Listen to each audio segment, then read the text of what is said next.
536, Nashville's Morning News on Super Talk 99.7 WTN. Good morning to your friends. Dan Mandis here, along with Jeff Malinoff, KGB, who returns from a big golfing trip. And people were asking about you, Jeff. Glad you're back. Yesterday during the 8:35, Chris was all over Philly Joan because the Eagles supposedly refused an invitation to the White House after they won the Super Bowl. And it turns out... You are fake news. It was fake news. It was fake news. Yeah. Chris Hand was spreading fake news. And so I'm gonna play that for him when he comes in at 8:35. So y'all might as well go ahead and warn him, because I know you do. They haven't even been invited to the White House yet. The invitation hasn't even gone out. How long does it take to send an invitation?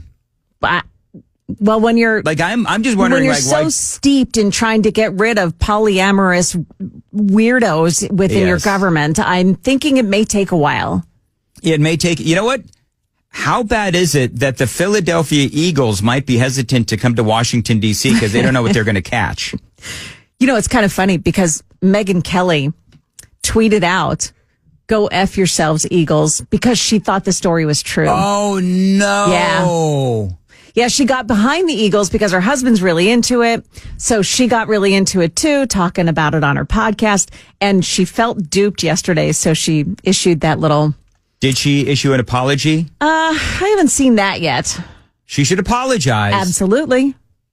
Because, if you're a conservative, I know that we are... It's difficult, right? Because if you're a conservative and you see a city like Philadelphia, it's riddled with anti-Trump, sanctuary city, DEI kind of stuff. And so you're not a big fan of Philadelphia. But Pennsylvania, Trump won Pennsylvania. And that was one of the big reasons why Trump won, was because he won Pennsylvania and, frankly, all the battleground states. So, a lot of any other big city, it's Philadelphia Eagles, but the fans are from everywhere around it. From New Jersey, from Delaware, from Pennsylvania, outside, the suburbs. And the suburbs are totally conservative. Jersey girls like you. Right. Fans of the Philadelphia Eagles. Right. So, and if you paid attention to during the Super Bowl, when the camera went up to President Trump, people broke out and clapping and cheering. So they love him. So is anybody saying to Megyn Kelly, you are fake news? Yeah. Anybody saying that to Megyn Kelly? They probably should be, right? The thing is, I don't know how much, in fairness, I don't know how much, it came up during the 8:35. I don't know how much anybody else covered it on the station. I didn't even know about it till Chris brought it up. I do find it, and I did find it kind of funny that, it turned out to be fake news. And poor, the Philadelphia Eagles, they're probably getting absolutely trashed on social media by people like Megyn Kelly, who I have nothing but the utmost respect for Megyn Kelly.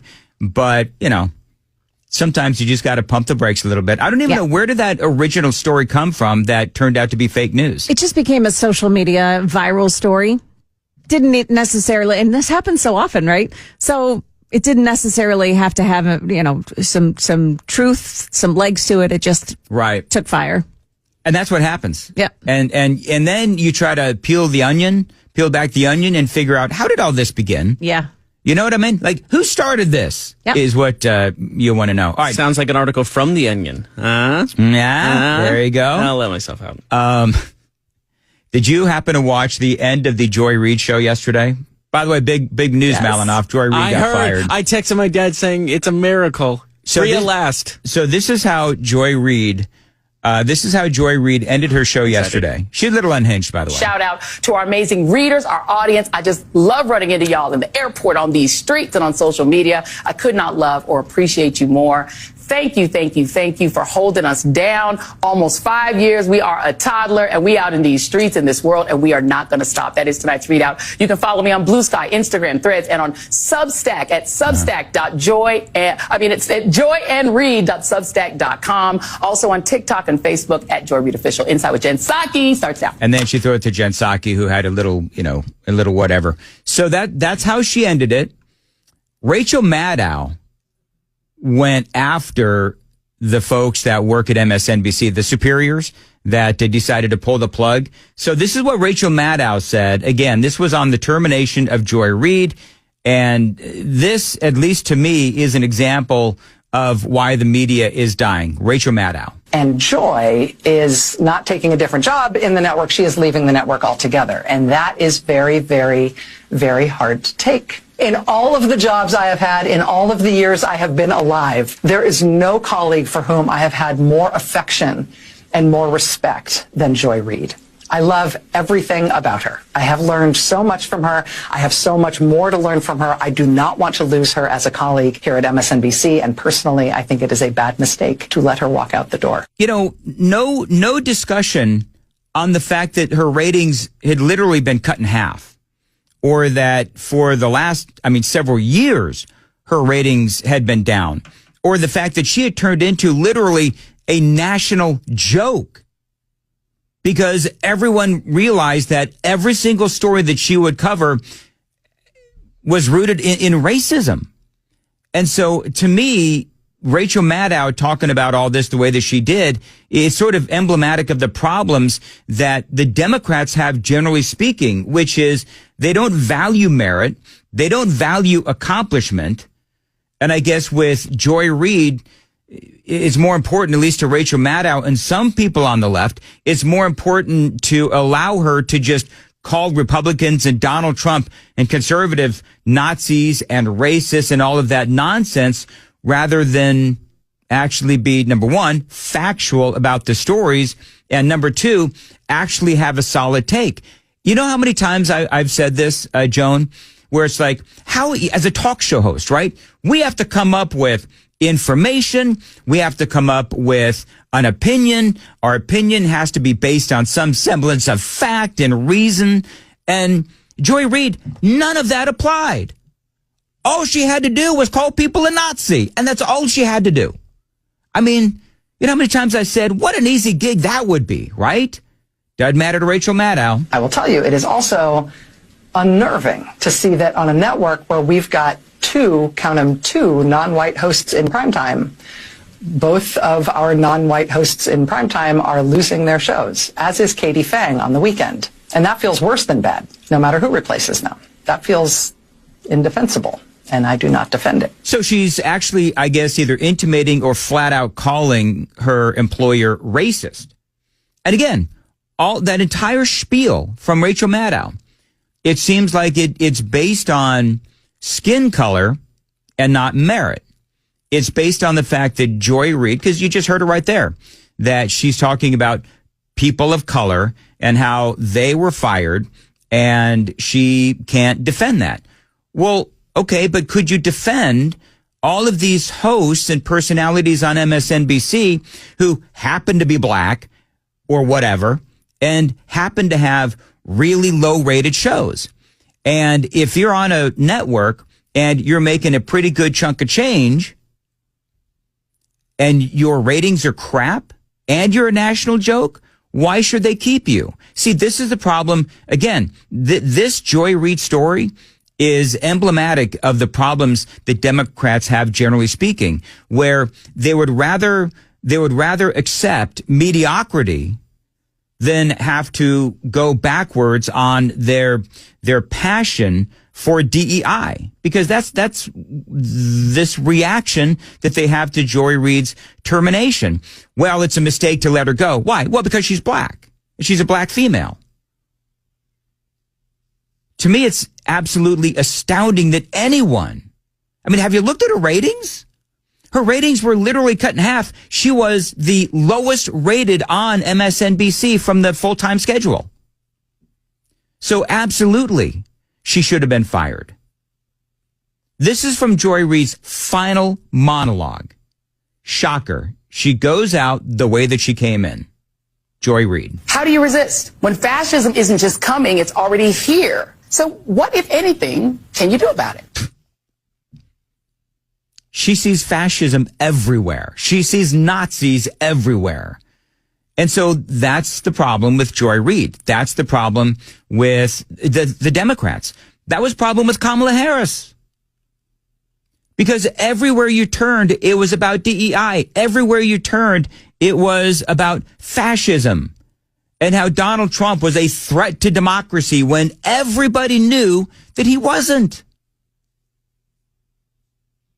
And you can't say that the problem is a dying media or dying cable news media. It's leftist media. The reason is because leftist media is based in lies.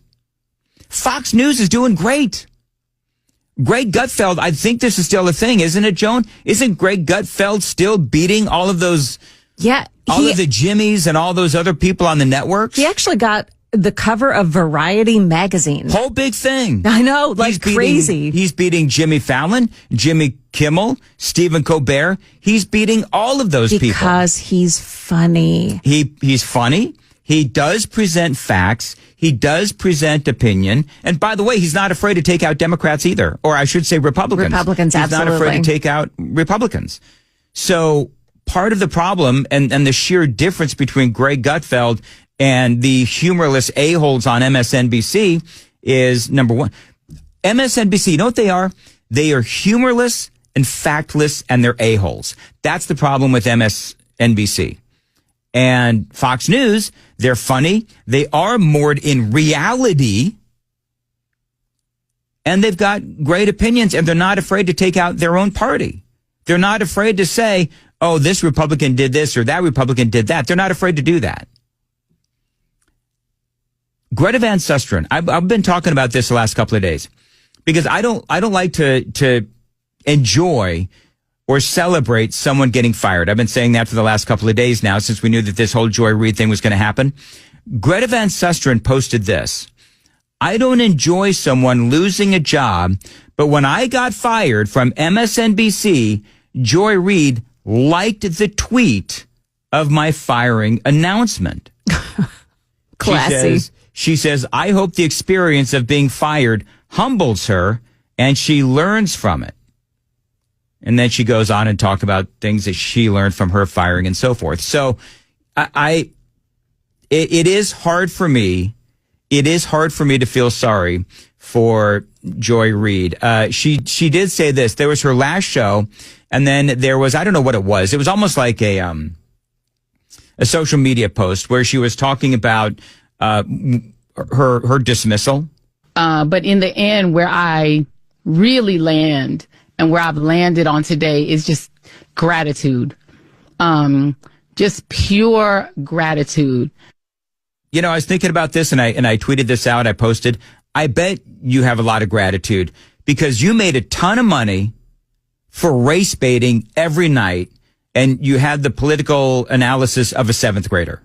So I would be full of gratitude as well if I made millions of dollars phoning it in by just calling everybody, you know, racist and Nazis and all that other nonsense every single night and not really have to think about the things that you were actually talking about.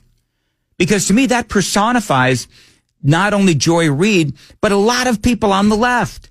And that's why Kamala Harris lost the election, because they were not rooted in facts. They were not rooted in reality.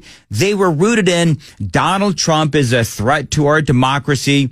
He's a Nazi. He's holding a Nazi rally at Madison Square Garden, Project 2025.